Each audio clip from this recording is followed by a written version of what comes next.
regular verbs.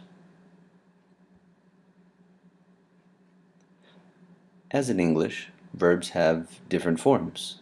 In English, we say I run, she runs, we run, etc.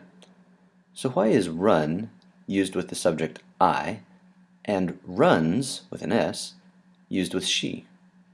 We just have different forms.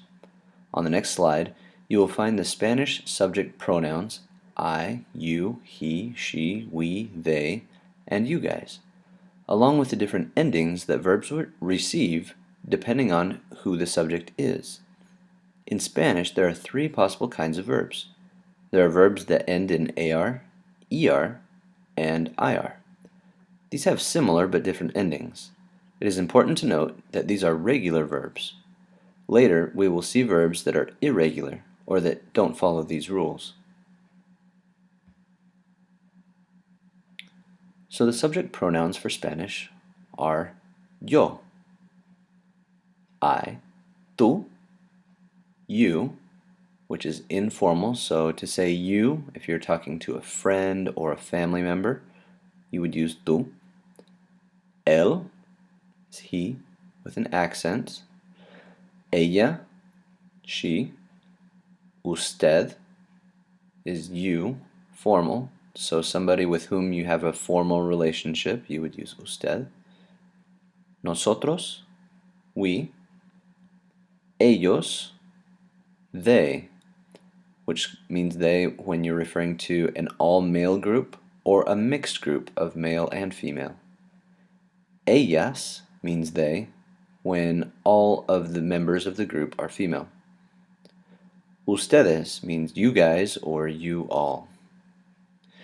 So these are the subject pronouns. Remember that verbs get different endings depending on what the subject pronoun is. Let's take a look. So if we have a regular AR verb or a verb that ends in AR, and if the subject is yo or I, then our verb will get an O ending.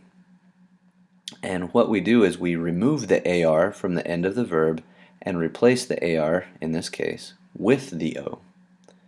And we'll see some examples in a second. Tú will get an AS ending, again removing the AR and replacing it with an AS. He, she, or the formal you, él, ella, and usted, they all get the same ending, the letter A. Nosotros gets amos. The ustedes, ellos, and ellas will get the AN ending. If it's an ER verb that we're working with, then the endings that those get are O, es, e, hemos, and en. Again, depending on which of those pronouns is the subject. IR verbs are almost the same as ER verbs.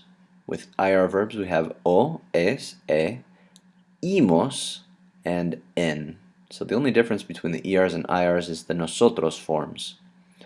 Okay? So again, these are the endings that verbs will get depending on what the subject pronoun is or who the subject is. So here's some examples.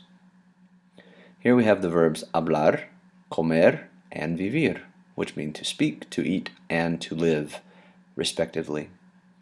So if I want to say I speak or I am speaking, I could say yo hablo. If I want to say you speak, using the informal, I'm talking to a friend, you speak or you are speaking, tú hablas. Okay? So you get the idea. Habla, hablamos, and hablan. Comer means to eat. Its forms are como, comes, come, comemos, and comen. Notice how we replaced the ER with the appropriate verb endings. Vivir, to live. Vivo, vives, vive. Vivimos, vivimos is we live or we are living. And viven, you guys or they live or are living. All right? So that is the secret behind regular verbs for AR, ER, and IR verbs. Subject pronouns and the endings that they will get. Study those, practice them, and that's how it works.